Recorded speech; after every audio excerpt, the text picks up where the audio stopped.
मुद्दा वो है नहीं जो लग रहा है देखने में। ये मुद्दा वो है कि हिंदुस्तान को दारुल इस्लाम बनाने की फिलॉसफी उस समय निकली। मैं आपको बताता हूं कि जिन्ना और माउंटबेटन के बीच में क्या कम्युनिकेशन हुआ। जब आप ट्रांसफर ऑफ पावर का डॉक्यूमेंट पढ़ेंगे ना, तो उस ट्रांसफर ऑफ पावर के डॉक्यूमेंट में जिन्ना और माउंटबेटन का कम्युनिकेशन है।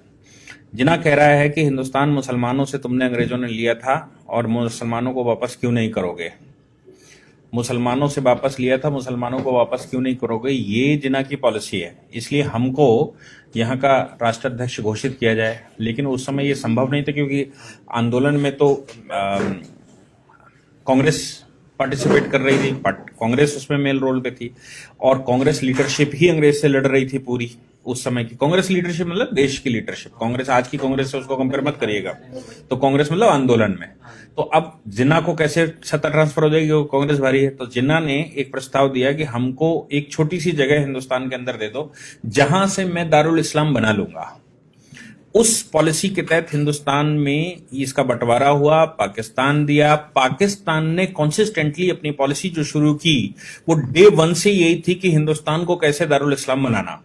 और इसी पॉलिसी के तहत नेहरू उनके चक्कर में आ गए और नेहरू और लियाकत अली समझौता हो गया। उस समझौते में हिंदुस्तान में मुसलमान रोक दिए गए और पाकिस्तान में हिंदू रोक दिए गए। उनको मालूम था हिंदुओं को तो हम वैसे ही निपटा लेंगे, लेकिन यहाँ जो मुसलमान हम रोक देंगे, ये मुसलमान किसी न किसी दिन हमारा सहयोग ही करेगा।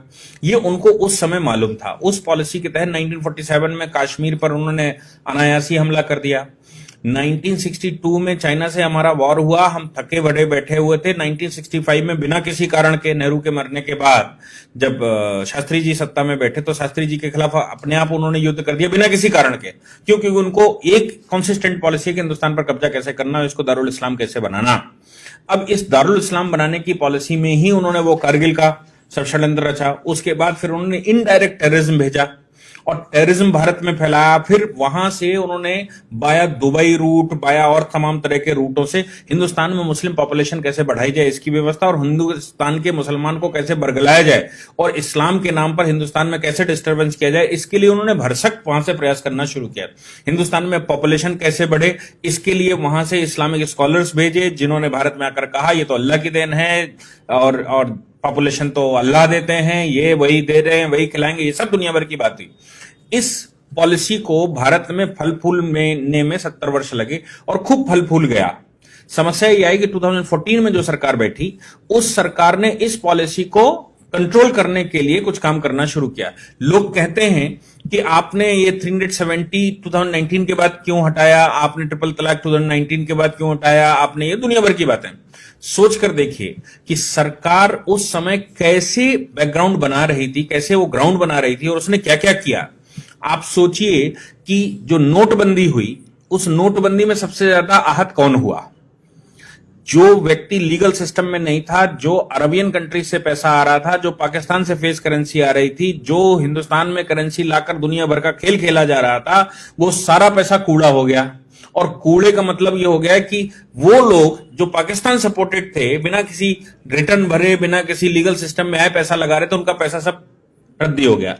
आज अगर वो पैसा होता सीएए के विरोध के दौरान, तो आप सोच सकते हैं कि हिंदुस्तान का क्या हाल होता। आज तो हिंदुस्तान में केवल पत्थर बचा है फ्री का, वो पत्थर चल रहा है। लेकिन अगर पैसा होता तो क्या होता? दूसरी उनकी बात जो वो करना चाहते कि हिंदुस्तान में पॉपुलेशन बढ़ाएंगे, दारुल इस्लाम बनाएंगे, गजबाए हिंद लाएंगे, ये सारी बातें जो उनके दिमाग में थी, उन सब पर 2014 के बाद रोक एक एक करके लगनी शुरू हो गई। क्योंकि उन्होंने कहा सब लीगल सिस्टम में आएंगे, नोट भी लीगल सिस्टम में आएगा, व्यापार भी जीएसटी लीगल सिस्टम में आएगा, भारतवर्ष से इंपोर्ट और भारतवर्ष में आने वाला पैसा, आपको याद है 20,000 एनजीओ एक साथ बंद की गई थी। फिर उसके बाद लगातार भारत में जितनी एनजीओ इस तरह के काम करती थी सब पर बैन लगा दिया ताकि विदेशी पैसा ना आए। तो ये पॉलिसी 1947 से जो अडॉप्ट की गई, वो पॉलिसी भारत में फल फूल रही थी। 2014 की सरकार के बाद उसने इन पर सब पर धीरे धीरे एक एक करके बैन लगाना शुरू कर दिया और नतीजा ये निकला कि अब जो दारुल इस्लाम दिमाग में चढ़ा था ना कि इसको दारुल इस्लाम बनाना है, वो तो अब इंप्लीमेंट ही नहीं हो सकता। क्यों? क्योंकि फाइनल स्टेज पर उन्होंने ये और कह दिया कि हम हिंदुस्तान में एनपीआर एक पॉपुलेशन रजिस्टर बनाएंगे, सबका डेटा मेंटेन करेंगे। अब ये जो पाकिस्तान, बांग्लादेश और दुनिया भर से मुसलमान लाया गया था, किसी ने किसी साधन से यहां पर रखा गया था, उसने यहां शादी ब्याह कर लिए, 20-20 बच्चे पैदा कर लिए, अब वो सब क्वेश्चन मार्क लग गया। तो जो भी सरकार ने किया उसके लिए उसने बैकग्राउंड तैयार किया, पहले 5 साल, और 5 साल के बैकग्राउंड के बाद 2019 में उसने काम करना शुरू किया। तो अब जो भी रिप्रिकेशन हो रहा है, जो भी हिंदुस्तान के अंदर विरोध हो रहा है, उसका मेन कारण है कि आज अगर सरकार पीछे न हटी तो हमारे जो दारुल इस्लाम दिमाग में बैठा हुआ है उसकी पॉलिसी एक एक करके सब फेल हो जाएगी। और अब दारुल इस्लाम बनाने की जो फिलॉसफी है वो इंप्लीमेंट नहीं हो सकती, किसी भी हालत में नहीं हो सकती, क्योंकि जैसे ही आप पॉपुलेशन रजिस्टर बनाएंगे, जैसे सीए के तहत लोगों को लीगल कर देंगे, जैसे ही आप अनऑथराइज कॉलोनी को ऑथराइज कर देंगे, हर कॉलोनी का एक सर्टिफिकेट बना देंगे, हर व्यक्ति का एक आईडी बना देंगे, तो फिर भविष्य में जो भारत को आप इस्लामिक कंट्री बनाना चाहते थे वो इस्लामिक कंट्री भारत अब कैसे बनेगा? क्योंकि इस्लामिक कंट्री नहीं बन सकता, इसलिए आज इसका विरोध करके वो कोशिश कर रहे हैं किसी न किसी तरह से भारत की जो सरकार है आज की, इस सरकार को हिला दिया जाए, ताकि हमारी जो पॉलिसी पिछले 70-75 साल से चल रही थी with the support of Pakistan and Bangladesh, वो पॉलिसी इंप्लीमेंट हो जाए और 10 वर्ष केवल और रुक जाइए।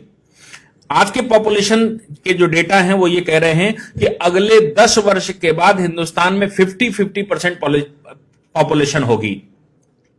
हार्वर्ड की रिसर्च है जिसमें उन्होंने कहा हिंदुस्तान को अब कोई रोक नहीं सकता कि वो इस्लामिक कंट्री ना बने। क्यों? क्योंकि इस तरह का जाल बिछ चुका है। और जिस समय इस्लामिक कंट्री भारत में 50% से ऊपर आबादी मुसलमान हुई, उस समय सारे देश, जो 56 देश मुसलमानों के, जो वहां पर हुआ वही हाल यहां पर भी हो सकता है। इसलिए आज की सरकार अगर उस पर सब पर कंट्रोल लगा रही है, जैसे वो कह रहे हैं कि हम पॉपुलेशन रजिस्टर बनाएंगे, वो कह रहे हैं पॉपुलेशन पर हम बैन लगाएंगे, वो कहते हैं यूनिफॉर्म सिविल कोड लाएंगे, उन्होंने कंटक काटने शुरू कर दिए। 370 एक सेफ मोड था भारतवर्ष में टेररिज्म फैलाने का, 370 हटा दी। भारत में ट्रिपल तलाक के माध्यम से, और भारत में जो निकाह है वो हिंदुओं को निकाह करके लफ्जियात करके हिंदुओं को लाओ, फिर तलाक दे दो और उनको छोड़ दो, फिर दूसरे जो जिनकी शादियां नहीं होती उनसे शादियां करवा दो, उनसे बच्चे पैदा करो, बाद में महिला मरी जाएगी, बच्चे इस्लामिक हो जाएंगे। ये सारी पॉलिसी पर धीरे धीरे करके वो वैन लगता जा रहा। अब आप ट्रिपल तलाक नहीं दे सकते, अब मन भर गया या लड़की ने विरोध कर दिया, मुकदमा लिखवा देगी, तो अब हम चौथी शादी कैसे करेंगे और आगे का शादी का प्रोग्राम कैसे चलेगा, और लड़कियां बरगला कर कैसे लेकर आएंगे, कैसे उनको इस्लामिक बनाएंगे, कैसे उनसे बच्चे पैदा करेंगे, वो सब पर वैन लग रहा है। जो प्रॉपर्टियां हाईवेज पर खरीद कर रखी हैं, जो प्रॉपर्टियां दुनिया भर की खरीद कर रखी हैं, उन प्रॉपर्टियों में भविष्य में लिस्टिंग हो रही है, क्योंकि सब आधार से जुड़ जाएगा।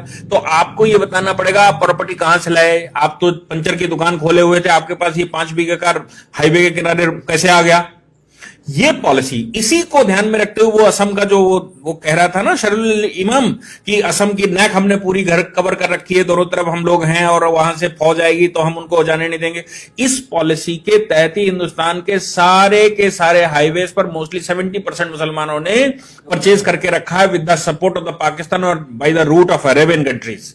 और अब उन पर क्वेश्चन मार्क लगने वाला है। तो आप जो 70 साल से बनाए बैठे थे कि हमें इसको मुस्लिम शासन लाना है, हमें यहां इस्लामिक शासन लाना है, वो धीरे धीरे करके मिथक टूटेगा तो विरोध होना स्वाभाविक है। इसलिए आज की सरकार का विरोध इस बात का नहीं, क्योंकि सीएए में तो कुछ ऐसा है नहीं ना जो विरोध करने लायक हो। विरोध सिर्फ इस बात का है कि आप जो करने वाले हैं, भविष्य में जो कर सकते हैं, उसका जो आपने प्लेटफॉर्म बनाकर रखा है, उस प्लेटफॉर्म को ही हम चरमरा देंगे। और जिस दिन वो प्लेटफॉर्म गिर जाएगा उस दिन हिंदुस्तान को दारुल इस्लाम बनाने से कोई रोक नहीं पाएगा। बाकी पॉपुलेशन थोड़ी सी बचेगी, जैसे पाकिस्तान में 23% बचे थे, कहीं 27% बचे थे, बाकी वो सब खत्म हो गए ना धीरे धीरे करके। हिंदुस्तान में भी 50% से ऊपर पॉपुलेशन होगी तो धीरे धीरे वो मार देंगे। जैसे कश्मीर में उन्होंने 1989 में किया था कि कश्मीरी पंडितों को पहले समझ नहीं आया, लेकिन जिस समय उनकी पॉपुलेशन बढ़ गई उसने मारपीट के बराबर कर दिया और कश्मीर घाटी खाली करवा दी। हिंदुस्तान भी ऐसी ही पॉलिसी के तहत करने की तैयारी है। बंगाल आप आज का देख लीजिए, बंगाल में प्लेटफॉर्म पर लोग बैठे हुए हैं, ट्रेनें नहीं चलने दे रहे।